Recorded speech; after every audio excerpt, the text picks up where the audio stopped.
یہ جہنم سے ڈھال ہیں۔ والصدقۃ تکفر الخطیہ، زکوٰۃ کے علاوہ بھی دیتے رہنا، جو میں پہلے مضمون بیان کر چکا ہوں، یہ خطاؤں کو مٹا دیتا ہے۔ وقیام الرجل فی جوف اللیل ابتغاء وجہ اللہ، فرض نمازیں تو ہیں ہی ہیں، رات کو بھی اٹھ جایا کرنا، کچھ پڑھ لیا کرنا، کچھ اللہ کو یاد کر لیا کرنا۔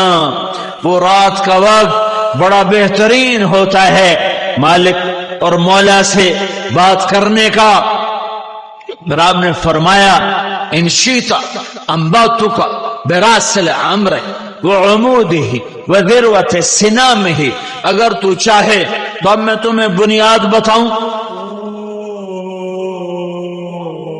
اور میں تمہیں اس کا ستون بتاؤں اور میں تمہیں اس کی چوٹی بتاؤں۔ کہا جی یا رسول اللہ، جی یا رسول اللہ۔ تو آپ نے فرمایا اما راس الامر فالایمان، اما راس الامر فالایمان، بنیاد ایمان ہے، اس کا ستون نماز ہے، اس کی چوٹی اللہ کی راہ میں جہاد ہے۔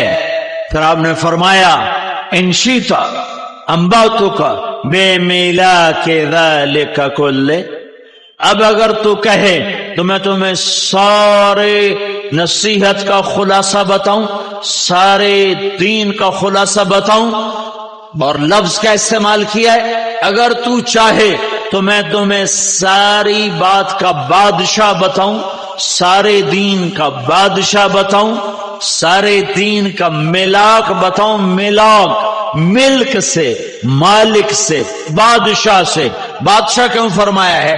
خلاصہ کیوں نہیں فرمایا کہ بادشاہ تیرا تو ملک تیرا، خزانے تیرے، رعایت تیری۔ اے معاذ، یہ عمل جو میں بتانے لگا ہوں اگر یہ تیرا ہو گیا اور تو نے یہ کر لیا تو سارے دین کا تو بادشاہ ہے، سارا دین تیرا، سارے اوامر تیرے تابع ہو جائیں، ہر شے، پورا دین تیرے لیے آسان ہو جائے گا۔ تو اتنے میں دو آدمی تیزی سے اللہ کے نبی کی طرف بڑھے تو آپ نے فرمایا مجھے ڈر لگا کہ کہیں اللہ کے نبی کو یہ دونوں آدمی مشغول نہ کر دیں اور میری بات بیچ میں رہ جائے، تو میں نے جلدی سے فرمایا وما ہوا یا رسول اللہ، یا رسول اللہ، وہ سارے دین کا بادشاہ، سارے دین کا خلاصہ وہ کیا ہے، وہ کیا ہے؟ تو مجھے دیکھنا۔ آپ نے زبان نکالیا، دیکھ رہے ہو بھائی، آپ نے زبان نکالی، کماس یہ سارے دین کا بادشاہ ہے، یہ سارے دین کا بادشاہ ہے، اسے قابو میں کر، سارا دین تیری رعایا بن جائے گا، اور اگر یہ آزاد ہو گئی تو سارا دین تیرے ہاتھ سے نکل جائے گا۔ تو حضرت معاذ نے کہا یا رسول اللہ انآخذ بما نقول، کیا زبان کے بول پر پکڑے جائیں گے؟ تو میرے نبی نے کہا ثقلتک امک یا ابن جبل، جبل کے بیٹے میں تو تمہیں بڑا سمجھدار سمجھتا تھا۔ وَهَلْ يَكُبُّ النَّاسِ فِي نَارِ جَهَنَّمَ عَلَى مَنَاخِرِ وُجُوهِهِمْ إِلَّا حَصَائِدُ أَلْسِنَتِهِمْ، معاذ تو قیامت کا دن دیکھے گا سب سے زیادہ جہنم میں دھکا دینے والا عمل بد زبانی ہوگا، بد زبانی ہوگا، بد زبانی، غیبت اور گالی اور تنقید اور طنز اور تبصرے۔ 99 خیر دیکھی، ایک برائی دیکھی، 99 کو آگ لگا دیتے ہیں اور ایک کو اچھالنا شروع کر دیتے ہیں۔ اور اسلام کا مزاج ہے 99 عیب دیکھو اور ایک خوبی دیکھو تو 99 پہ پردہ ڈال دو اور ایک خوبی کے گن گاتے پھرو۔ آج کے دینداروں نے کتنے لوگوں کو بے دین بنا دیا، نیکی کے تکبر کی وجہ سے اور اپنی بد اخلاقی کی وجہ سے۔ ہماری جماعت گئی ٹوبہ ٹیک سنگھ، 95 کی بات، 95 میں ٹوبہ ٹیک سنگھ سوشلزم کا بہت بڑا مرکز رہا ہے کسی دور میں۔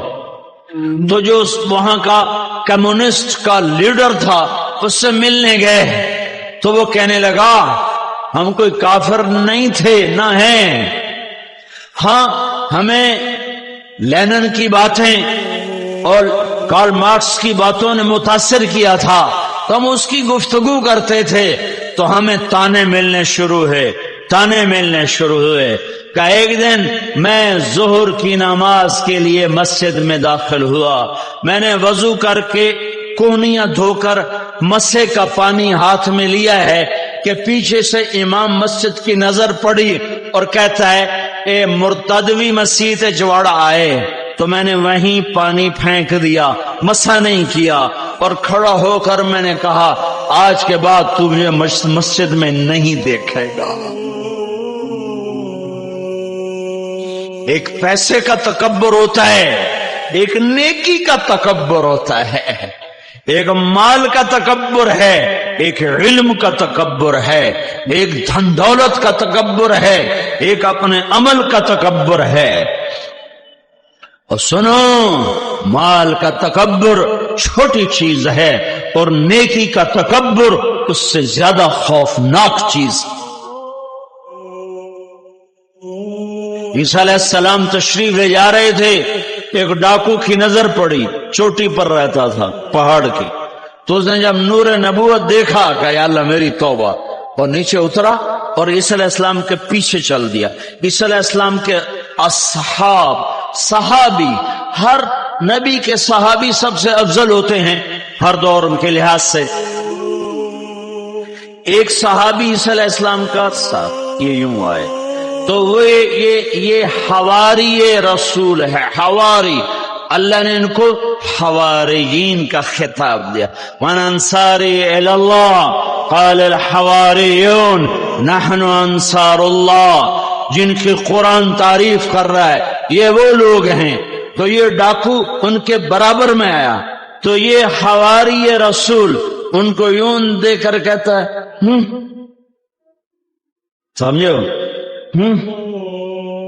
بڑا آیا نیک پاک، یہ مطلب تھا کہ تو کدھر منہ اٹھا کے آ گیا ہے، تو قاتل، ڈاکو، بدکار، شرابی، تو کیا کر رہا ہے؟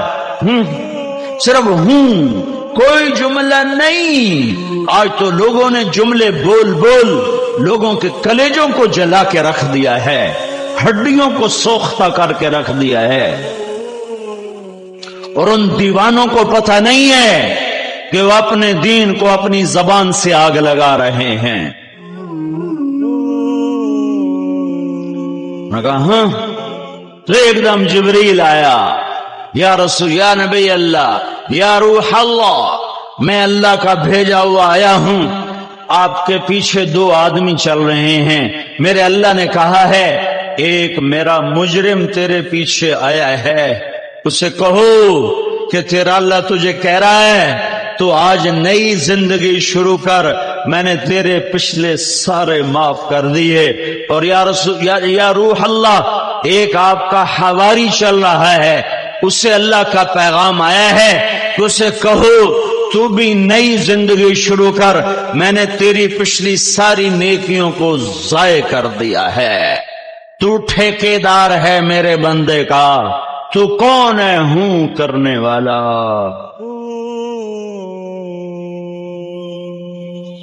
تو میرے بھائیو، امت یہ پیغام پہنچانا بھول گئی ہے۔ مدت ہوئی سیاد نے چھوڑا بھی تو کیا، تاب پرواز نہیں، راہ چمن یاد نہیں، یاد ہی نہیں ہے کہ دنیا میں پھرنا، پیغام ربانی کو لے کے در در صدا لگانا، گھر گھر نوائے وقت بن جانا۔ ہم ہیں نوائے وقت، اخبار نہیں ہے نوائے وقت، ہم ہیں صدائے زمانہ، ہم ہیں نوائے زمانہ، یہ امت ہے نوائے وقت کہ اللہ کے پیغام کو لے کر دنیا میں پھرتے ہیں، کوئی گھر نہیں، کوئی در نہیں، جہاں زندگی کی شام ہوتی ہے وہیں مٹی کی چادر اوڑھ کے سو جاتے ہیں، اور کل حشر میں اللہ ان کو نبیوں کی شان کے ساتھ کھڑا فرمائے گا۔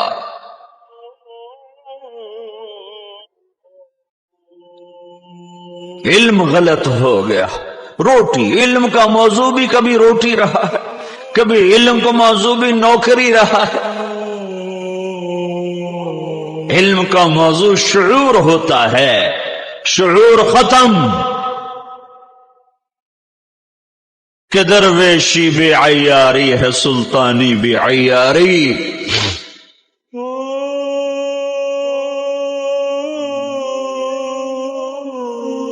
یہ تبلیغ بھولا ہوا سبق ہے، کوئی نیا سبق نہیں، پرانا ہے، لوٹ پیچھے کی طرف۔ اے گردش ایام تو یہ پرانا سبق ہے، کوئی نیا نہیں ہے، بیچ میں زمانہ ہوا بھول گئے تو نظر آتا یہ کیا کام ہے، یہ کیا بات ہے، یہ کیا چیز ہے، یہ وہی ہے جس کے لیے تم پیدا ہوئے تھے، یہ وہی ہے جس کے لیے تمہیں اللہ نے خیر امتن کہا تھا، یہ وہی ہے جس کے لیے اللہ نے تمہیں ہوجتباکم کہا تھا، یہ وہی ہے جس کے لیے اللہ تعالیٰ نے تمہیں امتن وسطا فرمایا تھا، یہ وہی ہے جس کے لیے اللہ نے تمہیں لتکونوا شہداء علی الناس فرمایا تھا۔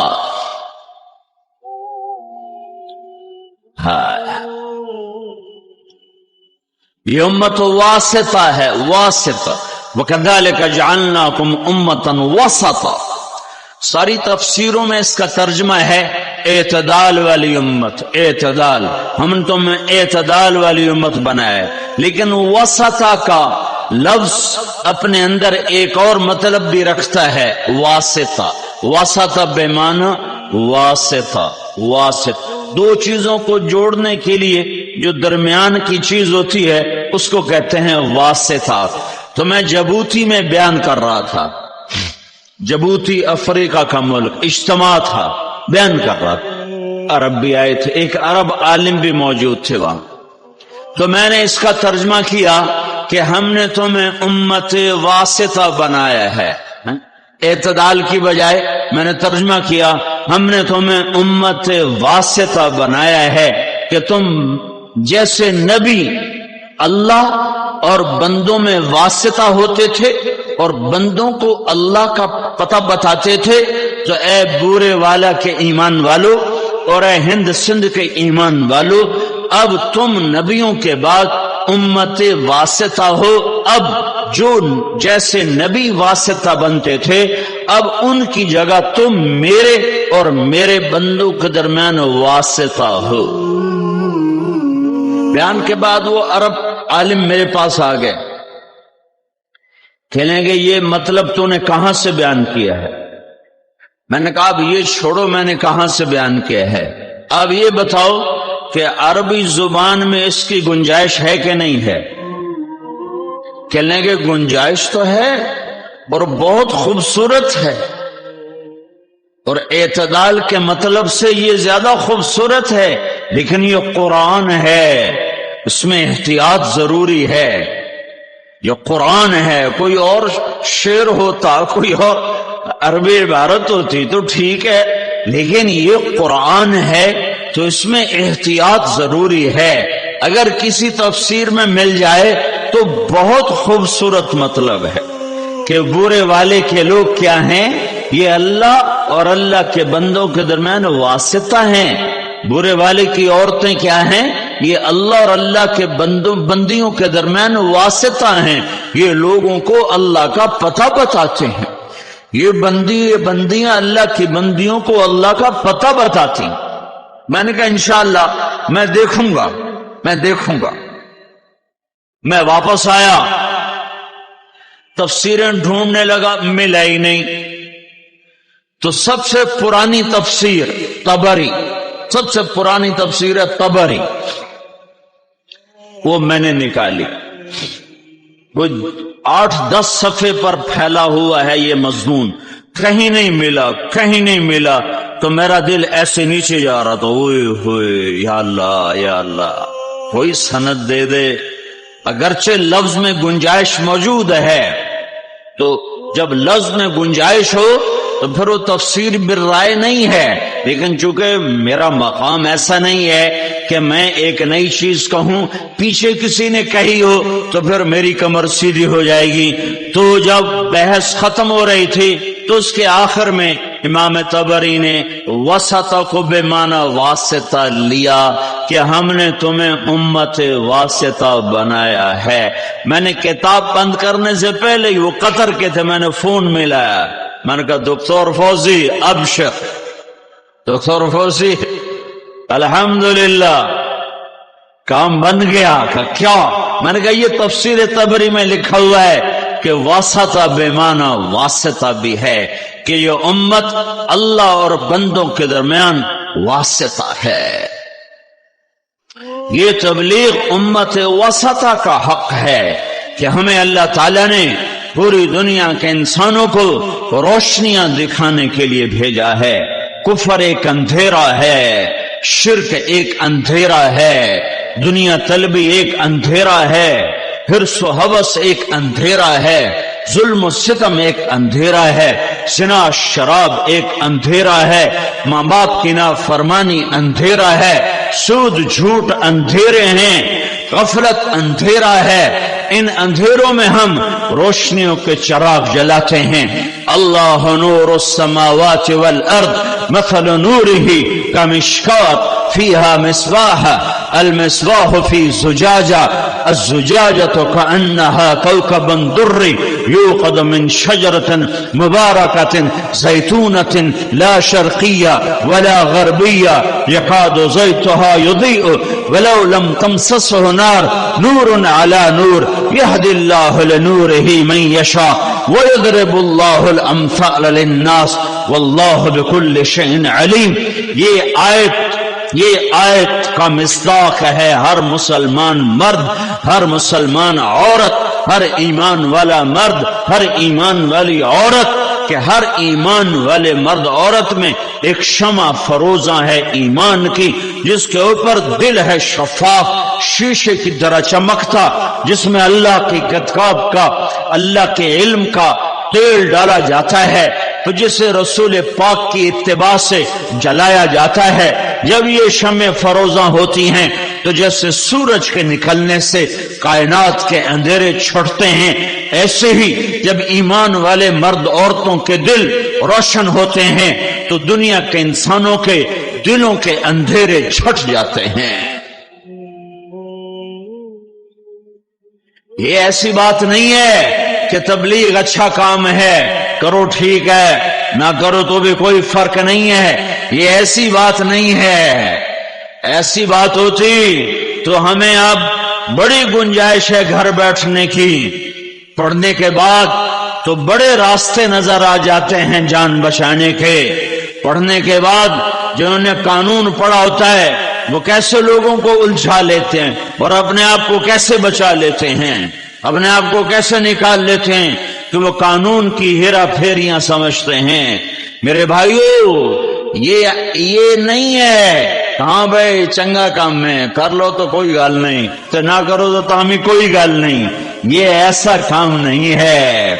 اس پر میرے نبی کا سب کچھ لگ گیا، صحابہ کا سب کچھ لگ گیا، گھروں میں فقے آ گئے، شہر بدر ہوئے، در بدر ہوئے، گھر سے بے گھر ہوئے، وطن سے بے وطن ہوئے، کائنات کو انہوں نے میرے بھائیو آخری کناروں تک وہ پہنچے۔ تو اس لیے کیوں پہنچے؟ بلوچستان جہاں آج بھی نہ روٹی ہے نہ پانی ہے، 11 ہجری میں پنجگور تک اسلام پہنچا، 18 ہجری میں کلات تک اسلام پہنچا، اور حضرت علی کے دور میں کلات سے لے کر سبی تک۔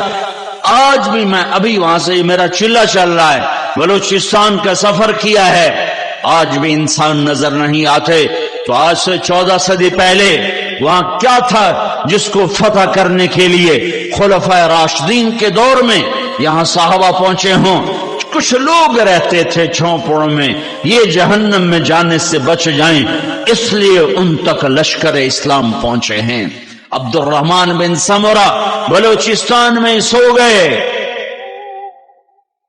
خزدار اور قلات کے بیچ ایک علاقہ تھا زیری، اس میں ان کی خبر بنی، وہیں ان کا انتقال ہوا۔ عثمان رضی اللہ تعالیٰ عنہ کے دور میں اس علاقے کے گورنر تھے یہ۔ بھائیو یہ تو اس امت کا مقصد تھا، مقصد اسی کوئی بات نہیں، مستحب ہے، تبلیغ مستحب ہے۔ جب علماء سے سنتا ہوں تو میرا کلیجہ چر جاتا ہے، کیسے سمجھاؤں، کہاں سے الفاظ لاؤں جو دستک دے سکیں دل کے دریچوں پر۔ جو پھرے گا وہ سمجھے گا، جو پھرے گا وہ سمجھے گا۔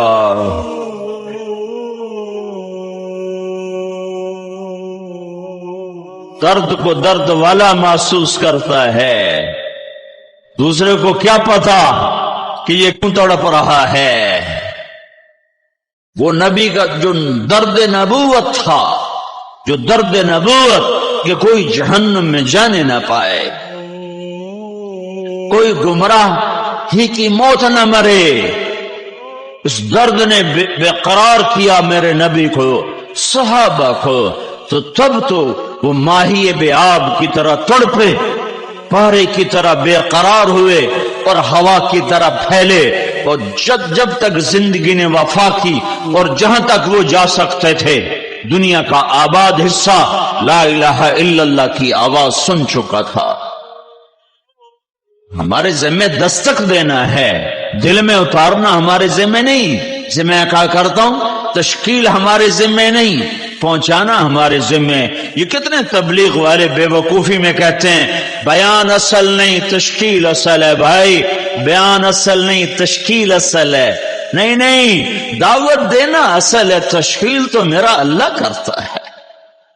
میں کسی کو اٹھا سکتا ہوں، ہاں بھائی بیان اصل نہیں، میں 3 گھنٹے بیان کر کے بیٹھا ہوں، تھک کے کمر میں درد ہے، اور تشکیل والا کہتا ہے بھائی بیان اصل نہیں تشکیل اصل ہے۔ مجھے خامخواہ بٹھایا تھا 3 گھنٹے یہاں، دعوت اصل ہے، ہمارے ذمہ دعوت دینا ہے۔ اگرچہ بت ہیں جماعت کی آستینوں میں، مجھے ہے حکم اذان لا الہ الا اللہ۔ میں تشکیل نہیں کر سکتا، میں دل نہیں پھیر سکتا۔ کیسے لڑ گئے قریش مکہ میرے نبی کے ساتھ، اللہ کا ارادہ نہیں ہوا، نہیں دل پھر سکے۔ ہاں میرے ذمہ صدا لگانا ہے، درد کے ساتھ، غم کے ساتھ، دکھ کے ساتھ، تڑپ کے ساتھ۔ خنجر لگے کسی کو تڑپتے ہیں ہم امیر، سارے جہاں کا درد ہمارے جگر میں ہے۔ یہ مزاج اسلام ہے، یہ مزاج ایمان ہے کہ کسی کو گمراہی میں دیکھ کے تڑپ جاؤ، نفرت نہ کرو، نفرت نہ کرو۔ وہ اداکار آتے ہیں، یہ سٹیج کے اداکار آتے ہیں، مولانا جمشید صاحب سے آ کر رات کو 2-2:30 بجے ان کو اٹھاتے ہیں، 2-2:30 بجے۔ 80 سال کا بوڑھا تو جواد وسیم صاحب جو اداکاروں میں کام کر رہے ہیں، وہ 2 باتوں پہ کہتے ہیں سارے اداکار روتے ہیں، 2 باتوں کہ ایک 80 برس کے بوڑھے کو رات 2 بجے اٹھاؤ، تو کہے گا کم بختو کہاں مجھے اٹھانے آ گئے ہو، تمہیں میری صحت کا خیال نہیں۔ تو کہاں ہم یوں ہاتھ لگاتے ہیں تو مولانا جمشید صاحب آنکھ بعد میں کھولتے ہیں اور مرحبا مرحبا پہلے کہتے ہیں، مرحبا مرحبا مرحبا۔ تو کئی اداکار اسی پہ رونے لگ جاتے ہیں کہ اس کو تو گالیاں نکالنی چاہیے تھی بابا جی کو، اور یہ کہہ رہا مرحبا مرحبا۔ پھر مولانا جمشید صاحب کہتے ہیں بھائی وہ ہماری بچیوں کا کیا، کس کو کہہ رہے ہیں؟ ہماری بچیاں سٹیج پہ کپڑے اتار کے ناچنے والیاں، تھیٹر میں ننگے ناچ کرنے والیاں، تو جماعت سے کہتے ہیں بھائی وہ ہماری بچیوں کا کیا حال ہے؟ کہ اس بات کو سن کر کوئی تبلیغ کے بغیر، کوئی دلیل و برہان کے بغیر آنسو لوگوں کے یوں نکلتے ہیں کہ جن پر تھوکنا بھی دینداروں کو گوارا نہیں، ان کو اتنا بڑا عالم کہہ رہا ہے ہماری بچیوں کا کیا حال ہے۔ یہ درد نبوت ہے، یہ دھکے کھائے بغیر نہیں ملتا، یہ گھر چھوڑے بغیر نہیں ملتا۔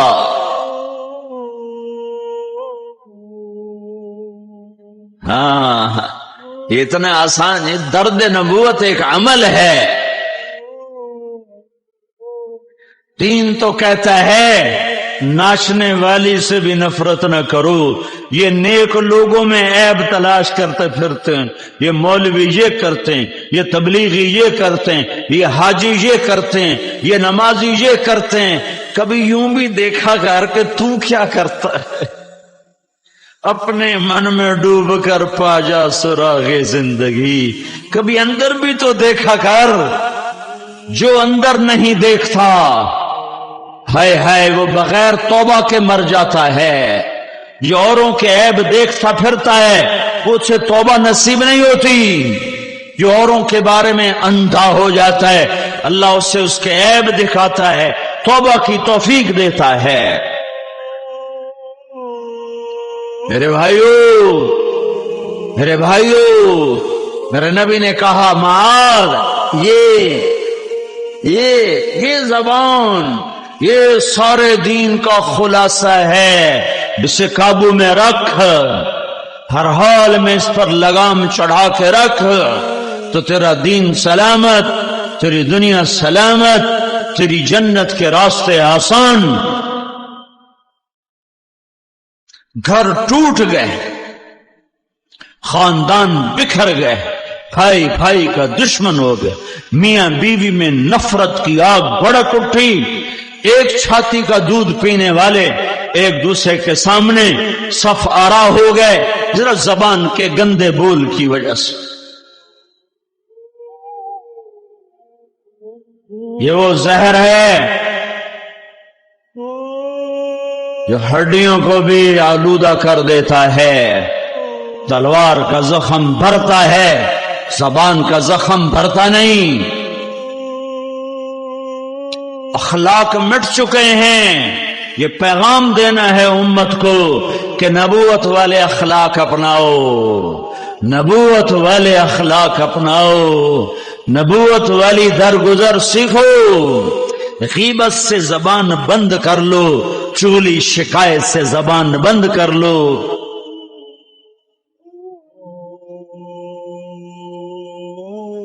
میرے نبی نے فرمایا غیبت زنا سے بڑا گناہ ہے، زنا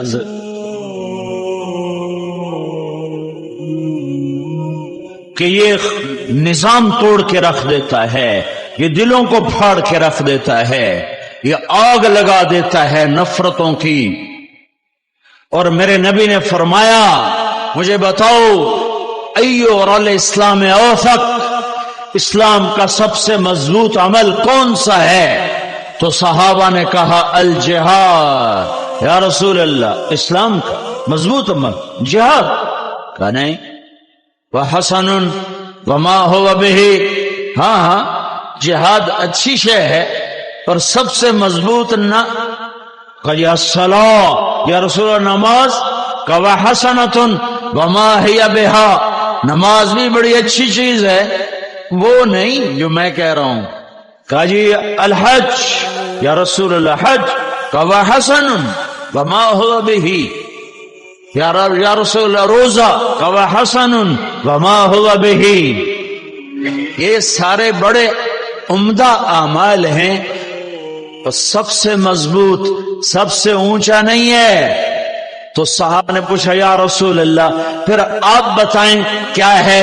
تو میرے نبی نے فرمایا ان اوثق عرى الاسلام الحب للہ، اسلام کا سب سے مضبوط عمل وہ آپس میں اللہ کے لیے محبت کرنا ہے۔